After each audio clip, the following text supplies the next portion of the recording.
was a lad named Leif. Now, Leif was a likable fellow and handsome to boot, but he never wanted to listen to anyone. And he always had to do things his own way. His father told him, "My son, it's good to make up your own mind, but it's also good to know when others know more than you." Now, Leif didn't want to hear that either, so he said, "Father, I'm going out into the world, but I can do things as I like." His father begged Leif not to go. The more he pleaded, the more Leif was set on it. Finally, his father said, "Your stubbornness is bound to land you in trouble, but at least take this piece of advice. Whatever you do, don't go to work for the troll."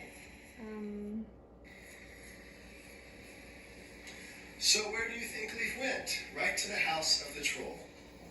Leif knocked on the door, and the troll himself answered it. He was huge and a good deal uglier than anyone you'd care to meet. "Pardon me, sir, I'm looking for work." "Are you now?" said the troll, feeling the boy's arm. "I could use a fellow like you."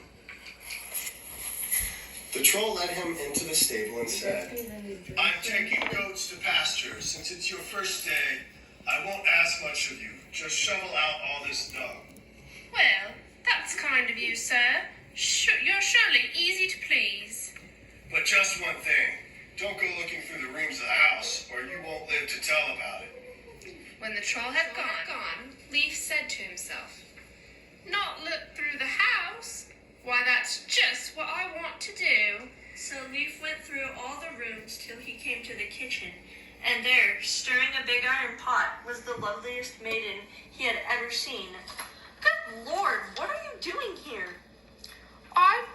I've just got a job with the troll." "Then heaven help you get out of it. Weren't you warned about working here?" "I was, but I'm glad I came anyway, else I would never have met you." Well, the girl liked that answer, so they sat down to chat. They talked and talked and talked some more, and before the day was done, he held her hand in his. Then the girl asked, "What did the troll tell you to do today?" "Something easy. I've only to clear the dung from the stables." "Easy to say, but if you use the pitchfork the ordinary way, 10 forkfuls will fly in for every one you throw out. Now, here's what you must do. Turn the pitchfork around and shovel with the handle. Then the dung will fly out by itself." Leif went out to the stable and took up the pitchfork. But he said to himself, "That can't be true, what she told me."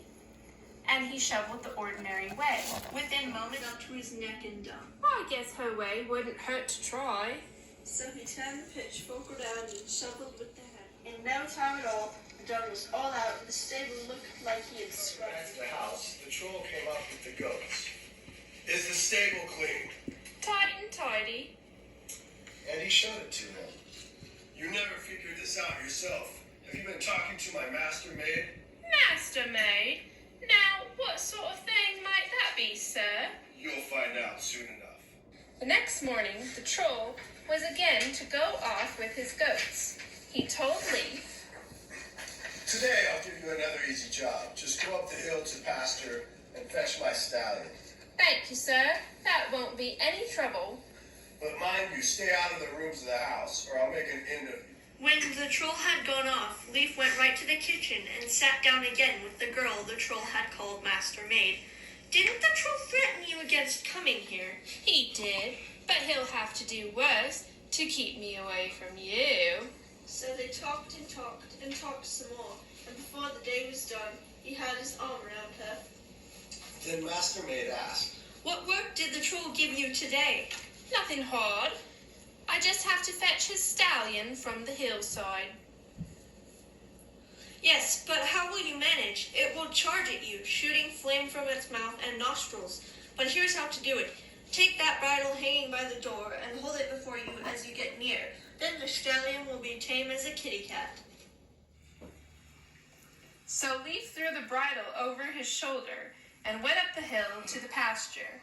But he said to himself, "That horse looks gentle enough." And he started right over. As the stallion saw him, it charged at him, shooting flame just as Master Maid had said. Barely in time, Leaf got the bridle off his shoulder and held it before him. The stallion stopped, as tame as you please, and Leaf bridled it and rode it back to the stable. On his way out, he met the troll coming home with the goats. Did you bring home the stallion? Safe and sound. And he showed them.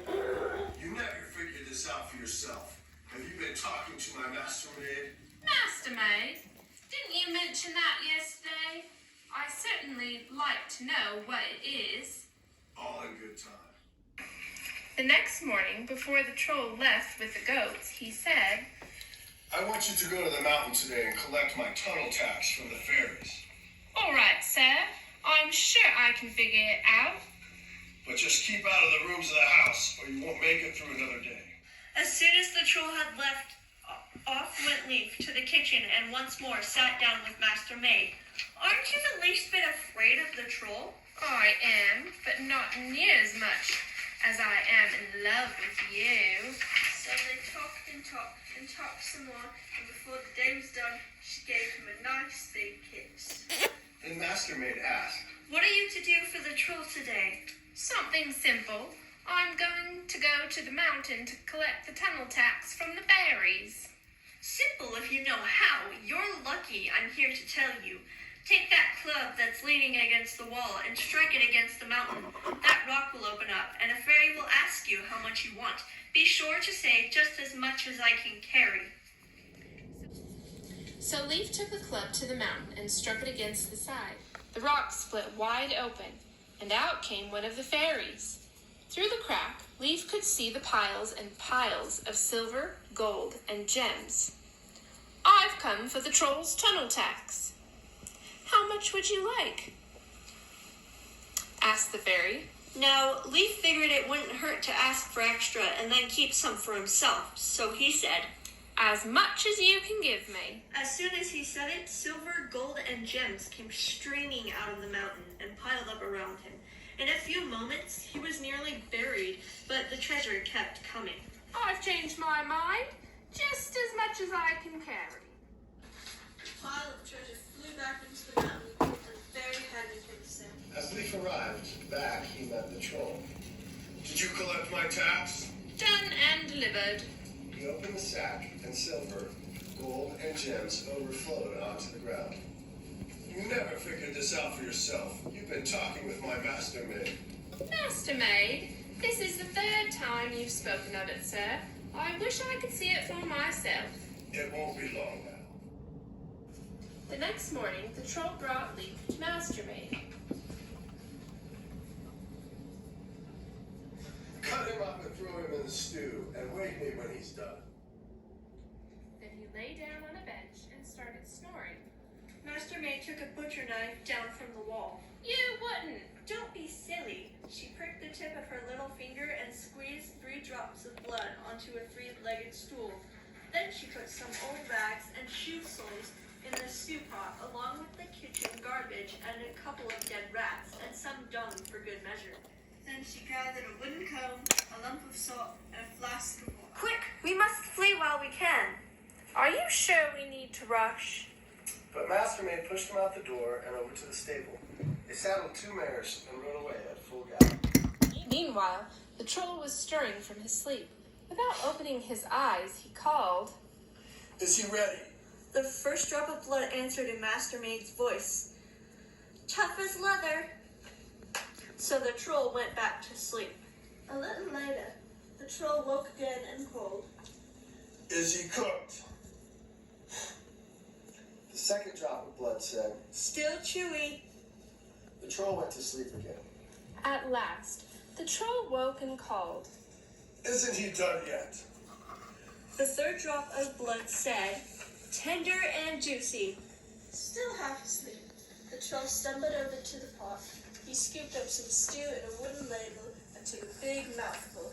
It was barely in his mouth when he sprayed it across the room. That little witch. Then his eyes grew wide. She must have run off with the boy. The troll raced to the stable and saddled the stallion. Then he rode after them like a whirlwind, with the stallion breathing fire as it went. In a little while, Leaf looked behind and saw the troll chasing them. We're done for. But Mastermaid threw the wooden fork over her shoulder and shouted, "Fork of wood, bless my soul, turn to trees and stop the troll." The fork changed to a thick forest that blocked the troll's way. The troll said, I know how to deal with this. and he called out, Forest chewer, curse your soul. Chew the forest, help the troll. The forest chewer appeared out of nowhere and devoured the trees after the troll's horse. Leaf looked back again and again saw the troll. We're lost. But Mastermaid tossed the lump of salt behind her. Lump of salt, bless my soul, grow to mountain, stop the troll. The salt turned to a craggy mountain, and the troll again had to stop. I know how to handle this too. Mountain cruncher, curse your soul, crunch the mountain and help the troll. The mountain cruncher appeared and bored a tunnel straight through the mountain. Meanwhile, Leaf and Mastermaid came to a sea, where they found a sailboat tied up. They left the horses, boarded the boat, and sailed for the far shore. They were halfway and the troll rowed up to the water. I can take care of this as well. Water sucker, curse your soul, suck the water, help the troll. The water sucker appeared and started drinking up the sea. Soon the boat was scraping the bottom. It's the end of us. But Mastermaid took out her flask. Drop of water, bless my soul, fill the sea and stop the troll. She poured overboard a single drop, and the drop of water filled the sea. Drink it up, drink it up. And not another drop could the water sucker drink. And Leaf and Mastermaid landed safe on the other shore. It wasn't long then till Leaf and Mastermaid home, and not long again till they had a wedding. But when the minister asked Mastermaid if she'd love, honor, and obey, Leaf told him, Never mind that. It's best if I obey her. and he did. Which is why they lived happily ever